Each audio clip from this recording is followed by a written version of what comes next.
Graça e paz vos sejam multiplicadas. Meu querido ouvinte do programa Palavra da Fé, já estou com saudade de muitas pessoas que Deus tem nos colocado nesse caminho glorioso, tem nos procurado. E é sempre uma honra compartilhar esses princípios de Deus. Essa noite eu estava em um evento em uma igreja e um pastor muito precioso me procurou e disse que tem acompanhado esses estudos e disse quão importantes são essas palavras que ele tem recebido nesse programa Palavra da Fé. E eu fiquei muito contente com isso, porque eu acho que toda pessoa ela gosta de ser reconhecida pelo seu trabalho. E a frase desse pastor foi o seguinte: continue, continue, porque Deus é contigo nesse trabalho. E o pastor me inspirou muito. E eu fiquei pensando sobre esse texto, essa frase desse pastor, e como todo homem, como todo ser humano, às vezes parece que a gente fraqueja um pouco, desanima um pouco. Talvez você já muitas vezes pensou em desanimar da sua fé. Você falou assim: eu vou na igreja só na Santa Ceia, vou só no domingo. Mas Deus tem sempre mais coisas para nós. Muitas vezes você já pensou em desanimar do seu culto da semana. Eu só vou no domingo, do seu evangelismo, da sua leitura da Bíblia, da sua leitura devocional. Meu querido, mas é tempo de marchar, porque Deus tem coisas grandes para você. E nessa noite, a nossa dia ou tarde, sei lá como você entende, não sei que hora você vai pegar essa palavra, eu escolhi o tema Reino de Deus. Um tema muito importante, que é o Reino de Deus. Porque o Reino de Deus, talvez eu não vou conseguir falar apenas essa lição. Eu quero falar em outras lições também um pouco sobre o Reino de Deus, que é uma palavra tremenda, que é algo tremendo que com certeza vai edificar muitos.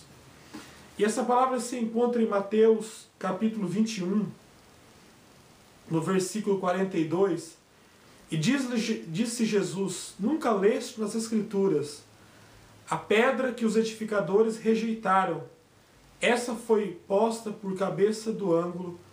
Pelo Senhor foi feito isso, e é maravilhoso aos nossos olhos. Portanto eu vos digo que o reino de Deus vos será tirado, e será dado a uma nação que deu os seus frutos. E quem cair sobre esta pedra despedaçar, e aquele sobre quem ela cair ficará reduzido a pó. Parece que nessa palavra há uma conexão também com a visão de Daniel, aquela visão da estátua, dos pés da estátua. Mas não é isso que eu vou falar, não vim para falar sobre isso, eu vim para falar sobre o reino de Deus. E o reino de Deus, meu querido, é algo tremendo, porque esse mistério do reino de Deus ele teve oculto por muitas e muitas gerações.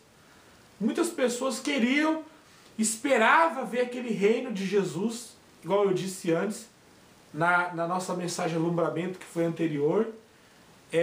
Então já começou o reino de Deus, já foi inaugurado, mas ainda não está na sua plenitude.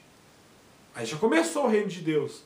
Jesus ainda não veio reinar sobre a terra, ele não veio sobre o Monte das Oliveiras para reinar com cetro de justiça e autoridade, mas o reino de Deus já começou. E Jesus veio para trazer esse reino. Aliás, ele é o nosso rei. E interessante disso tudo é que os judeus, esperando um Messias poderoso, você sabe da história, não quero chover no molhado, um rei que iria fazer que o jugo romano quebrasse sobre o povo de Israel.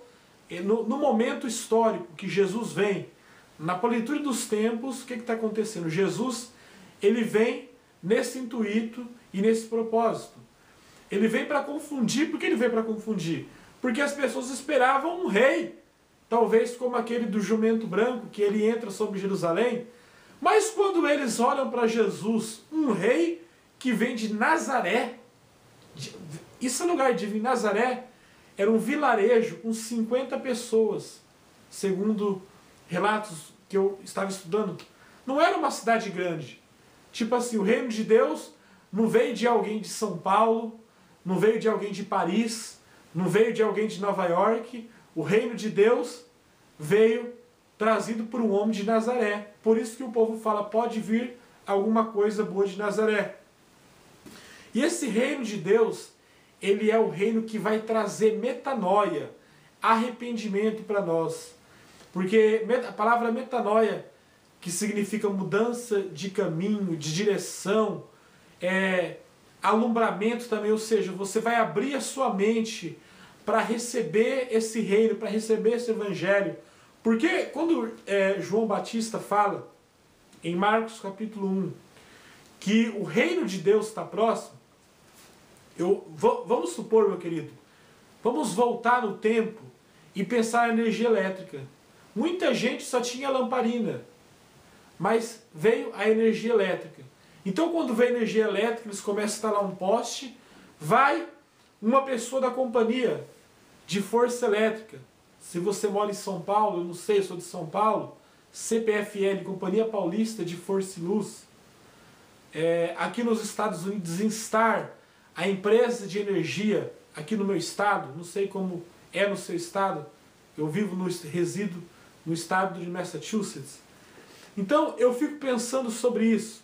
Quando vem a energia elétrica sobre aquela zona rural, sobre aquele povo, uma pessoa vai adiante e fala assim, olha, agora você não precisa mais ficar na escuridão, porque agora chegou a luz. E o Evangelho e o Reino de Deus, ele é exatamente isso.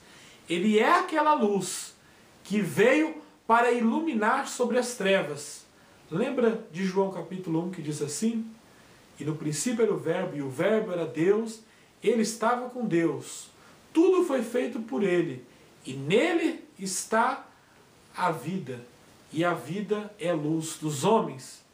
E também, quando João capítulo 1 começa a falar, ele fala assim, as luzes resplandeceram sobre as trevas. Interessante do reino dele. João, ele estava lá no Monte da Transfiguração, quando Jesus disse assim, vocês vão ver o meu reino chegar a vocês, o reino de Deus está próximo. E ele estava naquela transfiguração, e ele viu Jesus glorificado, ele viu Moisés e Elias, Moisés representando a lei, Elias representando o profeta, a voz do céu que disse, este é o meu filho amado em que me comprazo. Então vem o rei, de aparência humilde, aliás, eu quero ser mais claro sobre isso, a Bíblia fala assim que Jesus, ele sendo rico, se fez pobre por amor de nós. Ele era rico, ele era glorioso, ele é a segunda pessoa da Trindade, mas por amor de mim e por amor de você, ele se fez pequeno e veio até nós. Olha só, a Bíblia fala assim, a pedra que os edificadores rejeitaram, ou seja, ele foi rejeitado pelo seu povo, pelos judeus, naquele tempo. Mas a Bíblia fala assim, a pedra que os edificadores rejeitaram, esta foi posta por cabeça de ângulo, ou pedra angular. E interessante esse texto, que a Bíblia fala assim que os judeus pedem sinal e os gregos buscam sabedoria. O apóstolo Paulo fala assim, mas nós pregamos Jesus, Cristo crucificado, loucura para o judeu e escândalo para os judeus e loucura para os gregos. Então, um homem pequeno lá de Nazaré, um carpinteiro, que vem de uma família humilde, de Maria e José, mas parece que é pequeno. Esse que é o problema nosso. Nós queremos só enxergar aquele evangelho triunfalista de coisas grandes. Se eu determino, eu falo, eu faço. E muitas vezes a vida cristã, ela até parece uma contradição, porque ela tem muitos ângulos. Porque a gente pode pregar sobre riqueza, mas também a gente pode... Existe texto na Bíblia que fala sobre ser pobre, sobre ser humilde. Existe texto, muitos servos de Deus não foram homens ricos. E eu estava explicando para uma irmã falou assim, parece contradição. O que é? Eu não entendo. Eu falei assim, é o que o apóstolo Paulo disse em Filipenses, capítulo 4. Ele falou assim, que ele aprendeu a ter fartura e ele aprendeu também a ter necessidade. Ele aprendeu a ter abundância e ter fartura. Paulo teve os dois. Por que ele teve os dois? Porque ele experimentou o reino de Deus. E quando ele experimentou o reino de Deus, Paulo, que era criado na cultura de Gamaliel, um homem benjamita, um homem de muito conhecimento da lei. Mas Paulo, quando teve a revelação de Jesus, ele caiu do cavalo, ele se prostrou, porque ele sabia que aquele reino que ele estava vendo, aquele Jesus que ele estava conhecendo, era o Cristo que iria mudar a história dele. E o irmão Ananias vem, coloca a mão sobre Paulo e fala assim: tu és vaso escolhido para pregar a palavra aos gentios. Interessante isso tudo, meu querido amado ouvinte, por a palavra da fé, é que muitas pessoas não conseguem perceber o reino de Deus. Não conseguem. Por quê? Porque a gente acha que as coisas vão vir vão vir vestido em certo tipo de embalagem. E vem Jesus, um carpinteiro, mas era um homem de muito conhecimento, um homem de muita autoridade, era um homem de muito poder. O que acontece quando ele começa a pregar o reino de Deus? A Bíblia fala assim que quando ele começa a pregar o evangelho do reino de Deus, ele vai de aldeia em aldeia, ele vai de vila em vila, só que não era uma pregação da lei. Não era aquela lei morta de 500, 600 mandamentos, que o homem tentava fazer de tudo, mas nunca encontrava direito o seu caminho, porque Jesus ele veio para mostrar o caminho, ele veio para mostrar a direção que deve seguir. E Jesus vem e ele começa a pregar aquele evangelho do reino. E quando ele começa a pregar o evangelho do reino, o que acontece? Demônios saem das pessoas, pessoas são curadas, pessoas são libertas. Ele ensina a palavra de Deus e o nome de Jesus, o reino de Deus é manifestado. A Bíblia fala assim que o povo que estava nas trevas viu uma grande luz. Lembra que eu disse para você a história da luz? Então, meu querido, eu vou dizer para você, essa luz está chegando na sua casa. Essa luz está chegando no seu ministério. É a luz do reino de Deus. Talvez você vai olhar para mim. Meu nome é Roberto, eu sou uma pessoa comum, muito comum, um cidadão muito comum. Só que é o seguinte, eu prego um Deus que é incomum. Eu sou o natural, mas o Deus que eu prego é um Deus poderoso. É o Jesus que eu conheci e o Jesus que eu conheço. Não porque eu conheci no passado, porque eu conheço e vou continuar conhecendo. É o Jesus que vem para trazer metanoia na sua vida. É o Jesus que vem para trazer esclarecimento na sua mente. Meu querido, você que está me escutando, é tempo de você voltar a Deus. É tempo de você entender as promessas de Deus. É tempo de você entender o reino de Deus. Porque, meu querido, quando vem a luz do Evangelho sobre uma pessoa, essa pessoa nunca mais será a mesma. Sabe por quê? Porque veio uma luz sobre ela. O apóstolo Paulo fala em Romanos que o reino de Deus não é comida, não é bebida, mas é justiça, alegria, paz, poder no Espírito Santo. Quando Paulo vem para pregar Romanos, ele escreve Romanos 1, eu não vim para falar de uma doutrina, eu preguei o Evangelho que é o poder de Deus para a salvação de todo aquele que crê. Paulo fala aos Coríntios assim, o Evangelho que eu anunciei a vocês não foi um Evangelho em persuasão de palavras humanas, mas foi um Evangelho que foi pregado em espírito e em poder.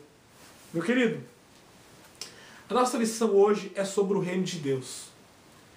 Interessante na oração do Pai Nosso, Jesus começa a orar o Pai Nosso e ele fala assim, seja feita a tua vontade assim na terra como nos céus, venha a nós o teu reino, venha a nós o teu reino. Grifa isso na sua mente, na sua imaginação, venha a nós o teu reino.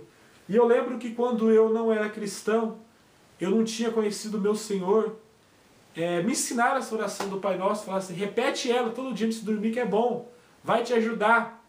E é bom mesmo, mas só que eu não conseguia entender o que estava por detrás daquilo. Venha a nós o teu reino. Senhor, venha a nós o teu reino. Que tipo de reino é esse?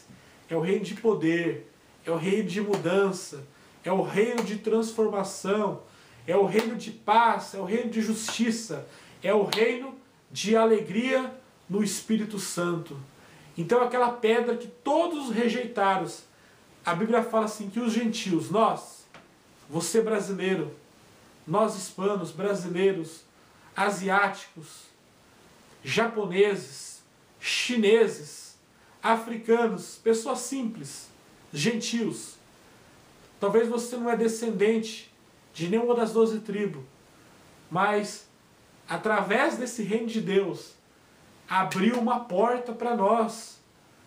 Oh, meu querido, a esperança agora para nós. Nós andávamos perdidos, nós não tínhamos esperança.